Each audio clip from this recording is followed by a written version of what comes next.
Hello friends, कैसे हैं आप सब। मैं तरुण शर्मा फ्रॉम गैजेट गाइस। तो दोस्तों, मैं आज आपके साथ एक केस स्टडी शेयर करूंगा। आज मेरे पास एक लेनोवो का आइडिया पैड का लैपटॉप आया था, जिसका पार्ट नंबर है LAC851P। तो फ्रेंड्स, इसमें प्रॉब्लम ये थी कि जब मेरे पास आया तो ये ऑफ कंडीशन में था। कस्टमर ने बताया था कि उन्होंने इसको बराबर चार्ज पे लगा के छोड़ दिया था और विदाउट शटडाउन किए, और ये सुबह ऑन नहीं हुआ। तो जब मैंने इसको अपने डीसी मशीन में लगा के देखा तो ये अप्रॉक्स 40 मिलियम्स कंज्यूम कर रहा था, फिर जीरो पे आ जा रहा था, फिर 40 कंज्यूम कर रहा था, जीरो पे। यानी कि जब हम जानते हैं कि जब भी हमारे बोर्ड में 19 वोल्ट उसके पहले सबसे पहले बनती है, उसके बाद 3 वोल्ट कभी इसमें ऑलवेज होती है, किसी में 5 वोल्ट भी ऑलवेज होती है। तो अप्रॉक्स हमारा 18-20 के अराउंड या 22-25 मिली एम्स तक वो स्टक रहता है वहीं पे। यानी कि उतना जो पावर्स होती है वो बन चुकी होती है, बोर्ड में अवेलेबल रहती है ट्रिगर होने से पहले। यानी कि जो हमारी S5 स्टेट में जो भी पावर्स होती है वो हर बोर्ड की अलग अलग होती है।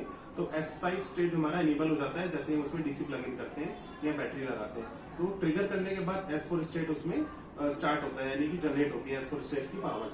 तो इसमें S5 स्टेट भी जो है नहीं बन रहा था। जब मैंने देखा तो मैंने इसको जब बाहर निकाला तो मैंने देखा इसमें फिजिकल चेक में मुझे पता चल गया था कि इसमें शॉर्टिंग है।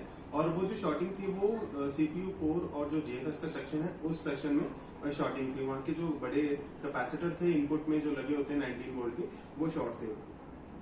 तो उससे मुझे समझ में आया कि जब कस्टमर ने बताया मुझे कि उन्होंने बिना शटडाउन किए ही इसको बंद करके रख दिया था, तो हम जानते हैं कि बिना शटडाउन करने से वो हमारा जो बोर्ड है वो रनिंग मोड में होता है, इस वजह से उसमें शॉर्टिंग हुई थी। तो फिर उसके बाद मैंने इसको चेक किया, मैं आपको दिखाता हूँ इसमें क्या कंडीशन थी। बहुत ही बुरी तरह से शॉर्ट हुआ था। और ये आप सबसे पहले इसकी कैपेसिटर देखिए, जो इसके शॉर्टेड कैपेसिटर थे ये पूरे ब्लैक हो गए, यानी जल गए हैं ये कैपेसिटर। तो काफ़ी बुरी कंडीशन में थे और आधे आधे टूट भी गए ये। तो मैं आपको दिखाऊंगा, ये देखेंगे फ्रेंड, ये इसका जो है लास्ट स्कोर और जीएफएक्स का एग्जैक्टली मुझे देखा नहीं था मैंने, क्योंकि मेरे पास स्कीमेटिक नहीं था और मैंने देखना जरूरी समझा नहीं क्योंकि मुझे फिजिकल में दिख रहा था। तो बट इतना मुझे पता है कि लास्ट सेक्शन है, क्योंकि कोर जस्ट ही ये सीपीयू के बैक साइड पे है। तो ये आप देखेंगे ये इतनी बुरी तरह से शॉर्टेड था कि इसका जो पूरा ट्रैक है वो भी गल गया था। उस ट्रैक के लिए मुझे लंबा, यहाँ पे देखेंगे आप, सोल्डिंग करनी पड़ी कैपेसिटर वापस जब मैंने लगाए तो बहुत ही लंबी सोल्डिंग, क्योंकि ट्रैक बहुत बुरी तरह से गल गया था।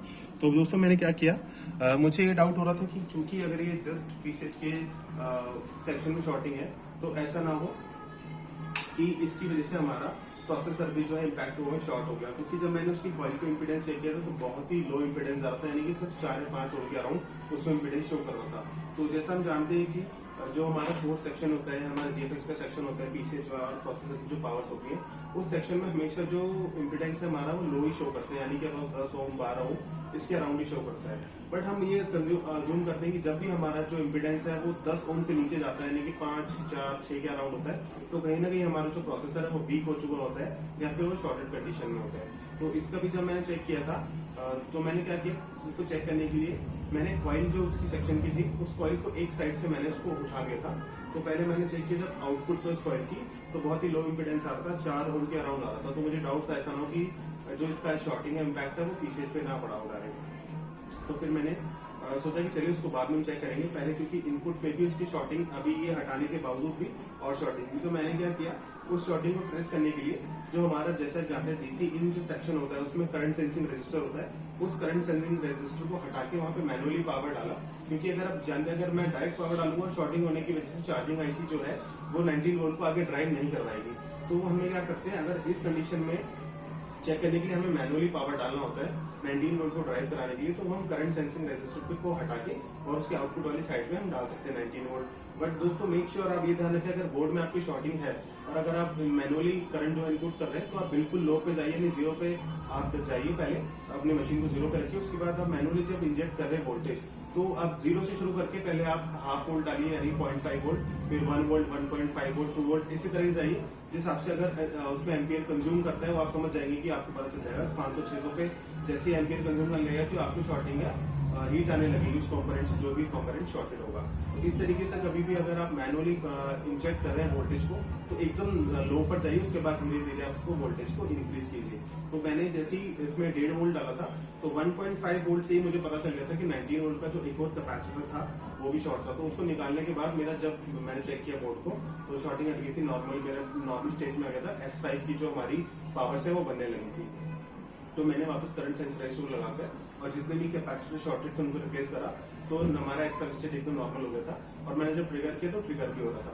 तो फिर मैंने क्या किया, वापस जो हमारा पूरे जीएफएस का जो सेक्शन था जहाँ पे हमारी मेन शॉर्टिंग थी, मैंने वापस को छोड़ के उसके सारे मॉसफेट लगाए, कॉइल को वापस की जगह पे लगा के जब चेक किया तो मेरा जो बोर्ड है वो होपफुली जो है ट्रिगर हो गया। बट मुझे उम्मीद नहीं थी कि हमारा बोर्ड होगा, क्योंकि बहुत लो इम्पीडेंस होने की वजह से मुझे डाउट था कहीं हमारा जो है पीसीएच या प्रोसेसर ही शॉर्ट ना हो गया। तो होपफुली ऐसा नहीं हुआ था, वो जो हमारा बोर्ड है वो चल गया, ट्रिगर हो गया है। इसके लिए कॉज के लिए मैं आपको बस दोस्तों एक चीज बताना चाहूंगा कि अपने लैपटॉप को हमेशा आप शट डाउन करके रखें, आप स्लीप मोड में ना डालें, क्योंकि बूट होने में सिर्फ 1 से 2 मिनट लगता है, लेकिन अगर उसमें प्रॉब्लम आती है तो आपके लिए आपका टाइम भी बहुत ज्यादा उसमें इम्पैक्ट होगा, और ऊपर से आपका वर्क भी बहुत इम्पैक्ट होगा। जो भी आपका काम है, कुछ ऑफिस का काम है, कुछ बच्चों की स्टडी है, वो बहुत ज्यादा इम्पैक्ट होती है उन चीजों से, क्योंकि फिर आप रिपेयर के लिए आप किसी इंजीनियर के पास जाएंगे, उनको देंगे, वो फिर अपना टाइम लेते हैं 2-3 घंटे का ठीक करने के लिए, फिर आपको देंगे। तो अगर इस कंडीशन में अगर आप पीसीएच शॉर्ट होता तो ये मदरबोर्ड पूरा डेड था, यानी कि लैपटॉप भी आपका डेड है, फिर आपके लिए फाइनेंशियली भी इम्पैक्ट बहुत पड़ता है। तो इन सबसे बचने के लिए आप सिंपली एक चीज करें, अपने शटडाउन जो लैपटॉप है उसको शट डाउन करके रख दें जब भी आपको यूज नहीं करना, और उसको ओवर चार्जिंग पे आप कभी ना लगाएं कि रात भर कस्टमर सोचते हैं कि इसको रात भर लगाएंगे अपने आप हो जाएगा चार्ज, बट ऐसा आप ना करें, क्योंकि ओवर चार्जिंग करने से एक तो प्रॉब्लम ये आती है कि मदरबोर्ड आपका खराब हो सकता है, शॉर्ट हो सकता है, कुछ भी प्रॉब्लम आ सकती है। दूसरा उसमें जो है आपका बैटरी पे बहुत इंपैक्ट पड़ता है। बैटरी भी समटाइम एक लिमिट होती है उसकी पावर की, वो स्टॉप करके रखती है, उसमें चार्जिंग सेक्शन जो होता है वो बैटरी फुल होने के बाद जो उसकी सेंसर लाइन होती है वो स्टॉप कर देती है। बट फिर भी इनकेस लगाने के बाद जो बैटरी का जो पावर बैकअप है, आप चाहे तो खुद भी ट्राई करके देख सकते हैं। अगर आप रेगुलर ऐसा करेंगे कि ओवर चार्जिंग करते रहेंगे रात भर लगा के, तो बैटरी भी आपकी बहुत जल्दी खराब हो जाएगी। तो दोस्तों आप इस चीज का ध्यान रखें। तो चलिए मैं आपको एक बोर्ड चेक करा देता हूँ कि बोर्ड मेरा जो है वो ऑन हो चुका है।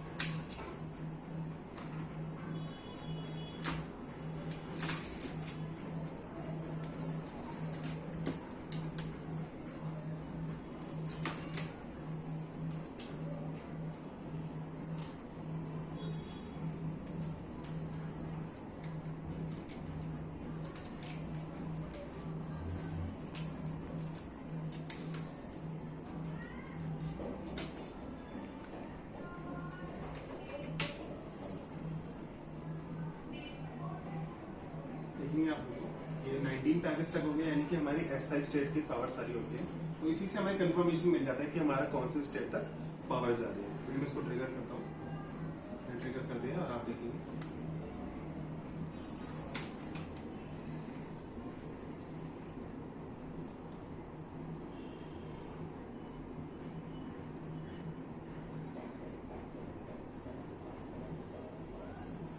एक बार मैं उसको फिर से ट्रिगर करूँगा।